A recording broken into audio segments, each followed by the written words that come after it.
বিসমিল্লাহির রহমানির রহিম। আশা করি মহান রাব্বুল আলামিনের অশেষ রহমতে আপনারা প্রত্যেকেই ভালো আছেন। আমি সাক্ষ্য দিচ্ছি যে আল্লাহ ছাড়া কোনো মাবুদ নেই। হযরত মুহাম্মদ সাল্লাল্লাহু আলাইহি সাল্লাম আল্লাহর বান্দা ও তার রাসূল।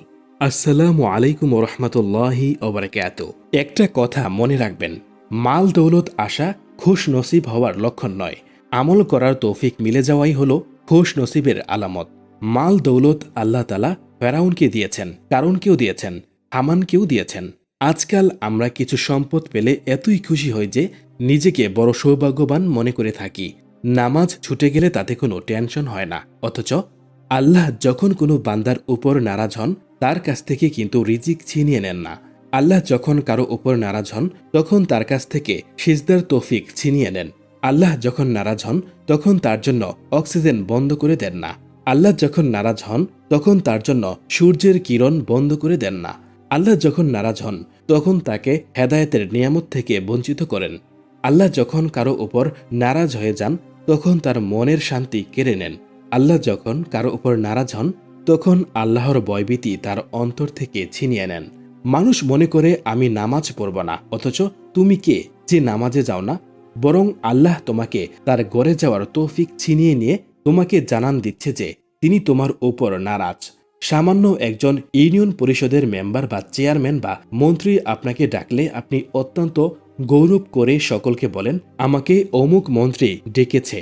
আর 5 ওয়াক্ত মসজিদের মেম্বার থেকে রাজদিরাজ মহান অধিপতি আল্লাহ রব্বুল আলামিনের পক্ষ থেকে যখন আহ্বান আসে, আর সে ডাকে যদি তুমি না যাও, তাহলে বুঝে নাও তোমাকে মহান আল্লাহ রব্বুল আলামিন ডাকেই না।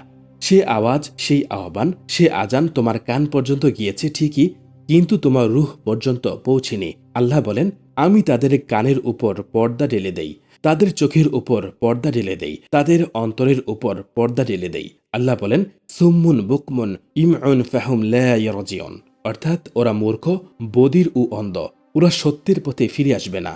বান্দা বলে, আমি পড়ব না। তুমি কে না পড়ার? বরং তোমার মতো নালায়েকে আল্লাহ তাআলা তার সেজদার জন্য তোমাকেই যোগ্য মনে করেননি। সেজন্য হযরত আব্দুল্লাহ আলবী রহমতুল্লাহি আলাইহি ইরশাদ করেন, যদি কারো ব্যাপারে জানার ইচ্ছা হয় যে সে আল্লাহর রহমতের নজর থেকে বঞ্চিত কিনা, তাহলে দেখবে যে সে গুনাহে ডুবে থাকে কিনা। যদি সে গুনাহে ডুবে থাকে, তাহলে বুঝে নাও সে আল্লাহর রহমতের নজর থেকে বঞ্চিত। আপনারা যারা আল্লাহকে ভালোবাসেন, নবীকে ভালোবাসেন, সব সময় মনে রাখবেন, আপনি বর্তমানে যে হালতে আছেন, সে অবস্থার শুকরিয়া ও কৃতজ্ঞতা আদায় করুন। আপনি মেহনত করছেন, কষ্ট করছেন, তারপরও যদি আপনার রিজিক খুবই কম হয়, কামাই রুজি খুবই কম হয়, আপনি এর জন্য আল্লাহর কাছে শেকওয়া করবেন না, বরং সন্তুষ্টি প্রকাশ করুন। আমাদের প্রিয় নবী সাল্লাল্লাহু আলাইহি সাল্লামের একটি খুব সুন্দর হাদিস এখানে প্রণিধানযোগ্য। হযরত ফারুকে আজম রাদিয়াল্লাহু আনহু একদিন রাসূল করিম সাল্লাল্লাহু আলাইহি সাল্লামের কাছে সাক্ষাতের জন্য তাশরিফ নিয়ে গেলেন। তখন হুজুর সাল্লাল্লাহু আলাইহি সাল্লাম যে চাটাইয়ের উপর আরাম করেছিলেন, সে চাটাইয়ের নিশানা হুজুর সাল্লাল্লাহু আলাইহি সাল্লামের শরীরের পিঠে স্পষ্ট দেখা যাচ্ছিল। ফারুকে আজম রাহমাতুল্লাহি আলাইহি তখন কান্না জড়িত কণ্ঠে হুজুর সাল্লাল্লাহু আলাইহি সাল্লামকে আরজ করলেন, ইয়া রাসূলুল্লাহ, কাইসার ও কিসরার বাদশার বড় বড় মহলে আরামদায়ক বিছানায় ঘুমায়, আর আল্লাহ যাকে মহব্বত করেন সেই রাসূল কিনা এমন চাটাইয়ের উপর ঘুমাচ্ছে যে চাটাইয়ের নিশানা কিনা হুজুরের শরীরে দেখা যাচ্ছে। হুজুর সাল্লাল্লাহু আলাইহি সাল্লাম ফরমাইলেন, হে ওমর, কাঁদছ কেন? তখন ফারুকে আজম ইরশাদ করলেন, ইয়া রাসূলুল্লাহ, কায়সার ও কিসরার বাদশা তারা হলো আল্লাহর দুশমন। তারা এমন বিছানায় ঘুমায় যা নরম এবং আরামদায়ক, আর সরকার যে চাটাইয়ে ঘুমাচ্ছেন তার নিশান আপনার শরীরে বেশি উঠেছে। তখন রাসূল সাল্লাল্লাহু আলাইহি সাল্লাম বিছানা থেকে উঠে বসলেন আর ফরমালেন, হে ওমর, তাদের জন্য দুনিয়া আর আমাদের জন্য আখেরাত। সেজন্য আকল মন্দ সে, বুদ্ধিমান সে, জ্ঞানী সে যে দুনিয়ার জিন্দেগির জন্য পাগল হয় না। সে বুঝতে পারে দুনিয়ার জিন্দেগি হলো ক্ষণস্থায়ী, আর এখন সেই ক্ষণস্থায়ী জিন্দেগির কষ্ট সহ্য করে যদি আমরা আখেরাতের জন্য ভালো শস্য বপন করতে পারি, তাহলে আমরা প্রকৃত সফলতা লাভ করতে পারবো ইনশাল্লাহ। যদি আপনার জিকিরে এলাহিতে বিরক্ত লাগে, কোরআন পাঠ করতে যদি অস্বস্তি অস্থিরতা অনুভব হয়, কোনো মতে নামাজ পড়ে দায়িত্ব পালন শেষ মনে করেন, অথচ নামাজ পড়তে হবে সব কিছু থেকে অবসর হয়ে দুনিয়ার সকল চিন্তা ভাবনাকে দূরে ঠেলে দিয়ে, শারীরিক মানসিকভাবে সম্পূর্ণ ফ্রি হয়ে একমাত্র আল্লাহর দিকে মনোনিবেশ করে নামাজ পড়তে হবে, এই নামাজই মানুষের জিন্দেগির আসল শান্তি।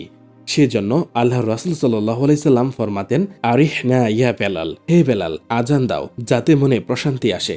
আর সাহাবাগণ বলতেন, লাউ সাল্লাতু, ইস যদি আরো অধিক নামাজ পড়তাম তাহলে আমাদের আরো প্রশান্তি অনুভব হতো। সাইয়্যিদুনা হাসান বসরি রহমতুল্লাহি আলাইহি ফরমাতেন, 7 মজা তালাশ করো 3টি জিনিসে, ফিস সালাহ ওয়াজ জিকির ওয়া কিরাআতিল কোরআন, অর্থাৎ নামাজ, জিকির ও কোরআন মাজিদের তেলাওয়াত করো। যদি নামাজ পড়তে তোমার স্বাদ লাগে, কোরআন পড়তে যদি মজা লাগে, রব তাআলার জিকির করতে স্বাদ অনুভব হয়, তাহলে খুশি হয়ে যাও, কারণ আল্লাহর রহমতের দরজা তোমার জন্য খুলে দেওয়া হয়েছে।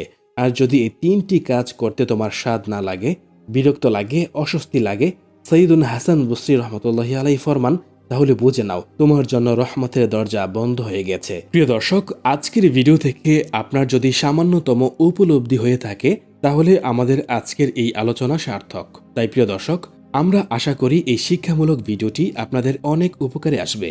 যদি ভিডিওটি ভালো লাগে তাহলে অবশ্যই অন্যদের মাঝে বেশি বেশি করে শেয়ার করে দিন। আল্লাহ তাআলা আমাদের সবাইকে বুঝার তৌফিক দান করুন, আমিন। তো প্রিয় দর্শক, ভিডিওটি শেয়ার করে দিবেন এবং ভিডিওটি যারা শেষ পর্যন্ত দেখেছেন তারা কমেন্টে আমিন লিখে জানাবেন এবং লাইক, কমেন্ট, শেয়ার যে কোনো একটা অবশ্যই করে যাবেন। আল্লাহ তাআলা আমাদের প্রত্যেককে যেন সুস্থ রাখেন, সুন্দর রাখেন, নিরাপদে রাখেন, এই কামনায় আজকের ভিডিওটি এখানেই সমাপ্তি। আসসালামু আলাইকুম ওয়া রাহমাতুল্লাহি ওয়া বারাকাতুহু। আল্লাহ হাফেজ।